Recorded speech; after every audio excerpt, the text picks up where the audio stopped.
Hey YouTube, aujourd'hui on se retrouve pour une vidéo haul du mois de juin. Donc il y aura des mangas que j'ai lus, des mangas que j'ai pas lus, de light novel et 3 figurines. Donc on va commencer par les figurines parce que je pense que c'est le plus rapide et c'est ce qui vous intéresse le moins. Donc j'ai eu cette figurine d'occasion sur Vinted. Elle fait partie du manga Bakemonogatari. Je ne sais pas son nom parce que sur la boîte c'est écrit en japonais, mais je sais qu'on la voit souvent défiler quand on met des playlists d'opening, etc. Mais du coup je sais pas du tout comment elle s'appelle. Ensuite, toujours pour compléter ma série, enfin ma collection Fate, je me suis pris sur Amazon la figurine de Rin Tosaka. Hop, les détails ils sont plutôt bons, plutôt bien, elle est plutôt bien réalisée et elle je l'ai payée 14 € frais de port compris et elle venait directement du Japon. Et celle-ci, alors je l'ai payée à un vendeur pareil sur Vinted qui a aussi une boutique en ligne. Il me semble c'est le donjon de Nazarick, quelque chose comme ça. Je vous mettrai le lien en barre d'infos. Et avec les frais de port, je l'ai payé 22 € comme celle de Bakemonogatari. Du coup, ça c'est pareil, ça fait partie de la série Fate Extra Last Encore pour compléter donc ma collection des figurines Fate. Hop. Ensuite, côté light novel, je me suis pris donc le light novel de Moi quand je me réincarne en slime. Il faut savoir que c'est une série que j'adore. Je suis à jour dans le manga, je suis à jour dans l'animé et du coup j'attends avec impatience la deuxième saison qui va sortir pour 2020. Et donc il faut savoir que ça c'est au prix de 9,90 €, c'est aux éditions Kuropop, donc les éditions light novel de Kurokawa. Et j'ai pas fini de le lire, j'en suis qu'à ici là. Donc voilà, les illustrations sont plutôt bien, j'ai plutôt aimé. Hop. Et pour l'instant ma lecture est plutôt bonne, mais comme je connais déjà le manga, je l'ai vu le début en animé, j'ai vu le début en manga, donc pour moi ça change pas grand chose pour l'instant. Ensuite, deuxième light novel, donc ça c'est Pika Édition qui me l'ont envoyé parce que j'avais gagné leur concours sur Instagram, donc ils me l'ont envoyé, etc. avec des petits marque-pages. Donc voilà, je ne l'ai pas encore commencé parce que comme je suis en train de lire le light novel de Kurokawa, je n'aime pas avoir plusieurs lectures en même temps, donc j'attends de finir Moi quand je me réincarne en slam, et sinon les illustrations à l'intérieur sont magnifiques. Et sinon, il est au prix de 16,95 €. Donc, ils sont un peu plus chers, les light novels de chez Pika, mais en même temps, ils sont plus grands. Et puis, je sais pas, la qualité m'a l'air meilleure. Hop, je vous remets ça là. Donc, ensuite, on a chez Glénat, je me suis trouvé d'occasion le tome 1 et 2 de Gun, édition originale. Donc Gun, je connais pas du tout. Enfin, je sais que c'est un classique de la science-fiction, etc. Donc c'est par Yukito Kishiro, c'est chez Glénat et je crois que c'est aux alentours de 6,90, mais je suis pas sûre. Donc je les ai pas lus, je peux pas vous en dire plus. Je sais juste que c'est fini en 9 tomes, je crois. Et ces deux-là, je les ai payés 3 €, 3 € l'unité. Hop. Ensuite, j'ai pris de chez Doki Doki à Trail le tome 2 et le tome 3. Donc j'ai lu le tome 1 et ces deux-là, je ne les ai pas lus. C'est une série visiblement terminée en 6 volumes et ils sont au prix de 7,50 € il me semble. Chez Doki Doki, c'est à peu près les prix, c'est 7,50 €. Donc ensuite, on a donc un manga que je vous en parle souvent de celui-là. C'est Magical Task Force Asuka. On a donc le tome 3, le tome 4 hop, et le tome 5. Le tome 6 sort bientôt, il me semble, il sort au mois de juillet. Et il faut savoir qu'ils sont au prix de 7,50 €. Évidemment, je les ai lus et je vous en ai fait une chronique sur ma page Instagram. Donc, je vous invite à aller voir. Je vous mettrai bien évidemment le lien en barre d'infos.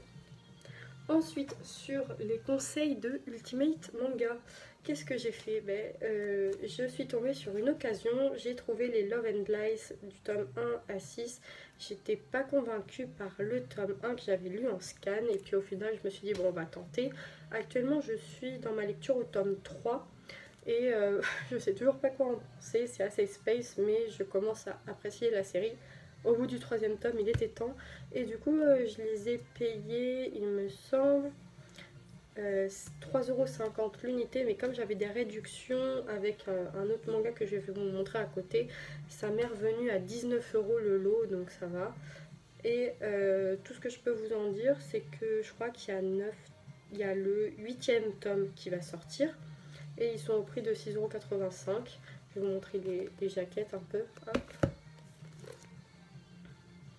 Donc moi, pour l'instant, ma préférée, ça resterait Rina. Et à voir par la suite, mais Misaki, Takasaki, bref, je l'aime pas trop. Hop. Et donc, ben, ça reste à voir. J'ai pas pour l'instant grave envie d'avoir la suite. À voir après si dans le tome 4, 5 et 6, ça me donne envie d'avoir la suite ou pas. Mais à voir. Je continue de persévérer dans cette lecture parce que visiblement, c'est quelque chose de plutôt pas mal. Donc ensuite, il y a To the Abandoned Sacred Beast qui est de Maybe aux éditions Pika. Ils sont au prix de 7,20 € il me semble, et l'animé sort d'ici 3 jours, 2 jours sur Crunchyroll. Donc j'avais envie de lire le manga, sachant que c'est Maybe, donc Maybe c'est un duo de mangaka, il me semble, qui fait des bonnes histoires. Ils sont également en train de faire Tales of Wedding Rings, que je n'ai pas lu. Mais après c'est à voir. Tout ce que je peux vous en dire, c'est que j'en ai fait une rubrique, enfin une petite critique sur Instagram. Je vous mettrai également le lien en barre d'infos. Et il me semble qu'il y a actuellement 7 ou 8 tomes, je ne suis plus du tout sûre. Ensuite, j'ai eu l'offre 1 acheté 1 offert de chez Kana pour Fire Force. Donc j'ai lu le tome 1, j'ai pas lu le tome 2, ils sont au prix de 6,85 € l'unité, là c'était les deux. J'ai bien aimé Solitaire de l'auteur, donc qui est donc Atsushi Okubo. Et même si je n'ai pas fini Solitaire, je voulais voir ce que ça donnait cette série parce que j'en voyais beaucoup en parler, etc. Et il y a l'anime évidemment qui sort le 7 juillet, il me semble, sur Wakanim et ADN. Ben, je sais pas quoi en penser pour l'instant. J'ai lu que le tome 1 et le tome 1 m'a pas transcendé. Honnêtement, je préfère pour l'instant Solitaire à Fire Force. Voilà. Ensuite, Mémésis de Takuya Yagyu. C'est une série finie en 4 tomes et honnêtement, si je l'ai pris, c'était parce qu'il était pas cher. Il était au prix de 5,45 € je crois. Et honnêtement, je sais pas trop quoi en penser. Je l'ai pas encore lu, j'ai lu que l'extrait. Mais bon, pour l'instant, l'histoire ne me convainc pas vraiment. Le résumé ne me dit pas trop. Après, je me dis c'est en 4 tomes, donc si j'aime vraiment pas, à la limite, je ne continuerai pas. Mais si ça passe, eh ben, on verra bien. Ensuite, on a Ultramarine Magmel. C'est un manga que j'ai adoré, sachant que je suis également l'animé. C'est de chez Ototo, il est au prix de 6,99 € et le tome 2 va sortir pour la Japan Expo. Tout ce que je peux vous en dire pour l'instant, c'est un auteur chinois, donc c'est Di Nian Miao. Et ça a été recommandé par le mangaka de Hunter x Hunter. Après tout, c'est un peu dans le même délire, j'ai bien aimé, je trouve que les dessins sont plutôt bons. Et puis le personnage principal a une part de mystère qui est plutôt intéressante. J'ai hâte de voir comment ça va terminer et comment ça va continuer et les aventures que nous allons avoir là-dedans. Hop, je vous montre encore quelques dessins. Et puis je trouve que la couverture est pas mal, la jaquette est géniale. Hop, chez Ototo, on continue avec Sword Art Online Alternative Gungan Online. Alors, je me semble que je ne vous en ai pas fait une review. Hop. Il est au prix de 6,99 €, donc c'est pas cher pour un Sword Art Online parce que généralement ils sont au prix de 7 €, 8 €. Le tome 2 va sortir, il me semble, également pour la Japan Expo. Donc ici, on suit Karen Koirumaki, donc c'est une femme qui est très grande et c'est un complexe pour elle en fait d'être très grande. Du coup, elle va se lancer dans les VR, MMO, RPG pour trouver un avatar petit et mignon. Donc elle va finir dans Gungan Online et on va suivre donc ses aventures dans cet univers un peu post-apocalyptique avec des armes, etc. Et ce que j'ai bien aimé, c'est que les dessins sont franchement magnifiques.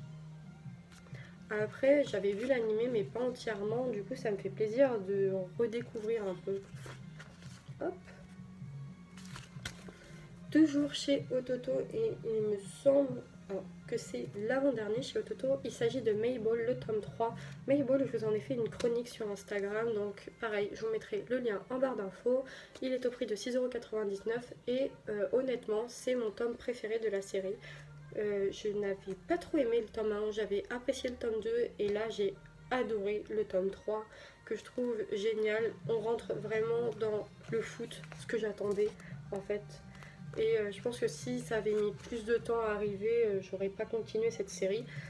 Et en attendant, je trouve que c'est plutôt bien de la part de Toto de nous lancer dans de nouveaux genres comme ça. Et honnêtement, je vous le recommande. Donc c'est de Sora Inoue.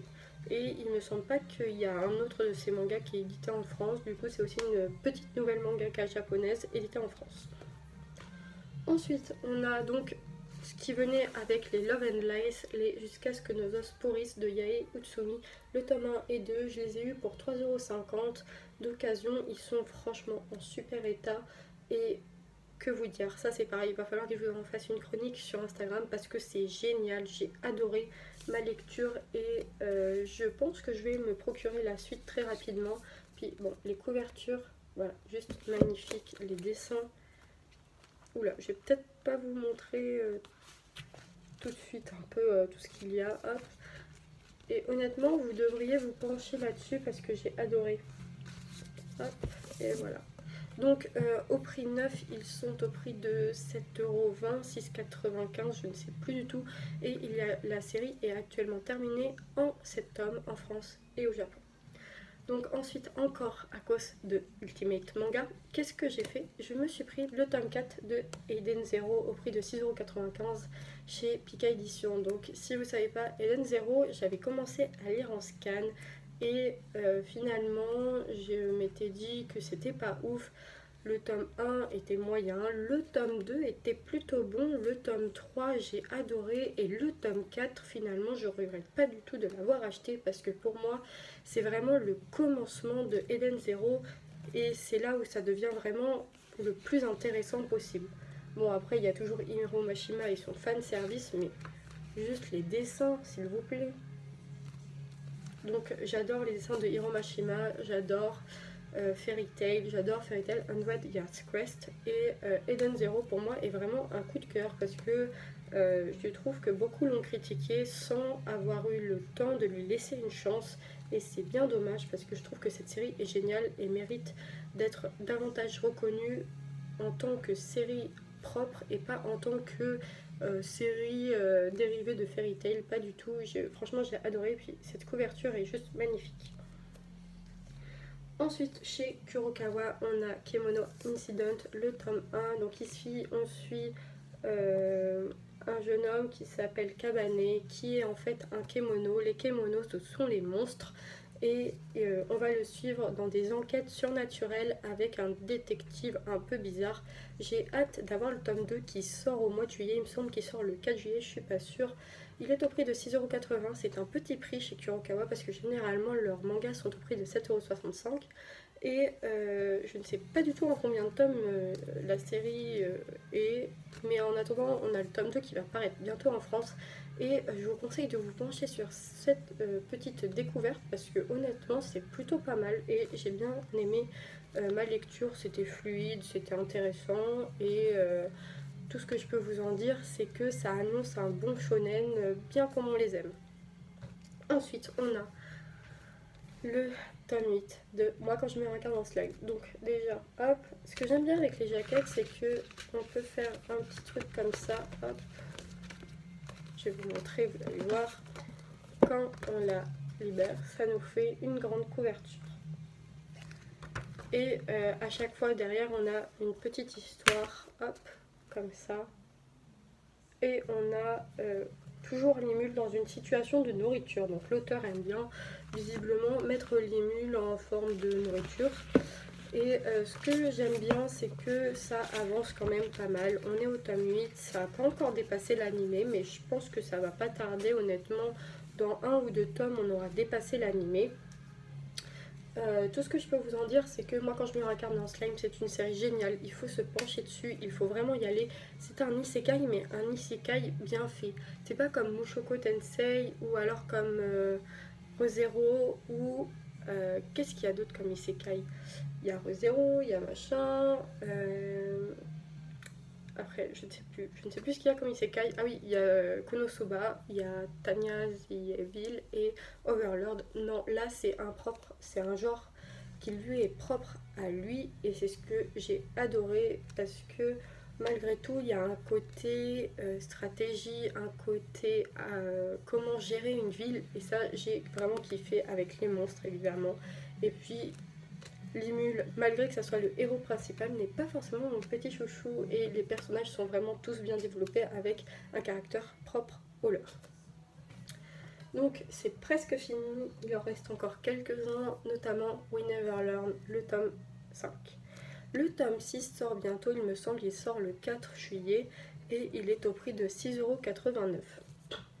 Donc dans le tome 5 déjà la jaquette est juste magnifique. Il faut savoir que l'histoire commence à devenir de plus en plus intéressante, notamment dans les relations qui sont en train de s'intensifier. On voit que les personnages sont de plus en plus développés et que le lien entre les filles du cours de soutien est en train de, comment dire, il est en train de se renforcer davantage. Elles veulent toutes découvrir ce qu'est l'amour, ce qu'est la véritable amitié, parce que la plupart du temps elles n'ont pas vraiment d'amis parce qu'elles sont considérées comme des génies et donc personne n'ose vraiment trop les approcher. On a notamment elle qui vient se rajouter au trio, donc on peut dire que notre héros commence à avoir un véritable harem avec en plus la professeure. Et We Never Learn, toujours aussi bon, les dessins sont géniaux. Et j'ai hâte d'avoir le tome 6 qui sort bientôt pour voir comment ça va continuer et surtout j'ai hâte de voir avec qui notre héros va finir. Donc on continue chez Ototo avec Fate Zero, le tome 1. La série est finie en 14 tomes en France et au Japon et ils sont au prix de 7,99 €. Donc ce que j'aime bien c'est que la couverture, je sais pas si vous verrez, est en relief à certains endroits. J'ai pas l'impression que vous voyez. Donc ici c'est Fate Zero, ça reprend l'animé, ça est Fate, c'est génial. Je n'ai rien d'autre à dire, c'est juste un peu plus sombre que Fate Stay Night Evansville, donc celui-là je le recommanderais davantage pour ceux qui aiment les Battle Royale, mais vraiment les Battle Royale où il y a vraiment des meurtres, où les morts sont touchantes, sont horribles. Et puis les dessins, je trouve, comme d'hab chez Ototo, c'est de la superbe qualité. Ils éditent pas n'importe quoi et surtout pas n'importe qui. Je trouve que les pages sont juste magnifiques. Je vais vous montrer une autre double page qui est dans le début que je trouve juste géniale. Pareil. Hop, je suis en train de vous la chercher parce que du coup, hop, voilà. Le dessin est juste d'une beauté, j'adore. Et Fate, encore une fois, c'est une série qu'il faut aller voir parce qu'elle n'a pas son succès, le succès qu'elle mérite en France, et ça c'est bien dommage. Ensuite, on a évidemment Fate Stay Night, le tome 14 et le tome 15 que j'ai lu évidemment. Il faut savoir que le tome 14 est vraiment difficile à trouver, c'est un des tomes les plus rares dans Fate Stay Night. Les autres sont encore trouvables, mais le tome 14, le tome 18 et le tome 20 sont pratiquement introuvables. Donc voilà. Donc j'ai fini de lire ces deux tomes, encore une fois, je suis plutôt contente parce que c'est pas vraiment la même histoire que Fate Stay Night Unlimited Bad Works ou encore Fate Stay Night Evansville de chez Ototo. C'est vraiment une route différente, une histoire différente, même si on retrouve bien évidemment nos personnages préférés dedans. Et enfin, on a presque fini, on a le tome 5 de Goblin Slayer, hop, de chez Kurokawa au prix de 7,65 €. Les dessins sont toujours géniaux et je crois qu'on arrive à la partie, le dernier tome en fait qui retrace l'anime, donc le prochain tome sera la suite. Il faut savoir qu'il y a le préquel de Goblin Slayer qui va sortir. Donc Goblin Slayer One Year quelque chose, donc où ça retrace le passé du crève gobelin. Bah moi je sais pas trop si je vais le prendre ou pas, je vais voir parce que j'aime bien la série mais j'en suis pas fan non plus. Ensuite, oula, gros craquage chez Pika. Je sais pas comment je vais vous montrer. Voilà, on va vous montrer comme ça. Hop. J'ai pris du tome 12 au tome 24 de Seven Deadly Sins, sachant qu'il me manque le tome 14. Donc je les ai eus à peu près pour une quarantaine d'euros tous, donc ça valait plutôt le coup. Hop. Et donc je continue Seven Deadly Sins. Il faut savoir que donc le dernier tome que j'ai, donc le 24, n'a toujours pas dépassé l'animé, mais il y a une saison 3 qui est annoncée. Donc j'ai plutôt hâte de voir ce que ça va donner. Je vous montre quelques dessins parce que évidemment les dessins de Seven Deadly Sins sont pour moi impressionnants, j'adore. Hop là. Et enfin on va passer à quelque chose qui va plaire encore une fois à Ultimate Manga. Nous avons donc les Chevaliers du Zodiaque Sentiacho du tome 1 à 6. Et évidemment nous avons donc hop là, du tome 7 au tome 11 des Chevaliers du Zodiaque, donc Senseiya Sentiacho. J'adore tout bonnement les couvertures qui sont juste magnifiques. Je trouve cette histoire juste géniale. Moi j'étais pas trop Chevalier du Zodiaque, j'avais bien aimé le film sur Netflix, que d'ailleurs je n'avais pas vu sur Netflix, mais bon, comme il est en ce moment sur Netflix. Et ce que j'aime aussi, c'est que dans cette édition là, on a ce qu'on appelle des doubles pages. Donc, c'est-à-dire, comment je vais vous montrer ça? Hop. Donc, les dessins sont juste magnifiques. Et c'est ce que j'aime, en fait, les dessins sont très fluides. Hop. Les combats sont pour moi aussi très bien réalisés là-dedans. Je vais essayer de vous en montrer un. Donc ça reprend le mythe de la pomme d'or avec, je sais plus comment elle s'appelle, Eris, voilà. Et je trouve les dessins juste magnifiques. Ça a été vraiment très très bien réalisé. Hop. Et donc on arrive à la fin de cet achat manga qui est, je trouve, plutôt gros. Je vais recevoir d'autres mangas dans les jours qui viennent. Donc je vous posterai une partie 2 et bien évidemment je vous posterai mes lectures manga, ceux que je n'ai pas aimés. Parce que évidemment dans tout ce qu'il y a forcément des trucs que je n'ai pas aimés. Donc on se dit à la prochaine. Surtout n'hésitez pas à vous abonner, à laisser un petit like et un commentaire et à aller voir donc dans la barre d'infos pour tous les renseignements sur les mangas que je vous ai donnés, surtout si j'ai fait des petites reviews sur Instagram.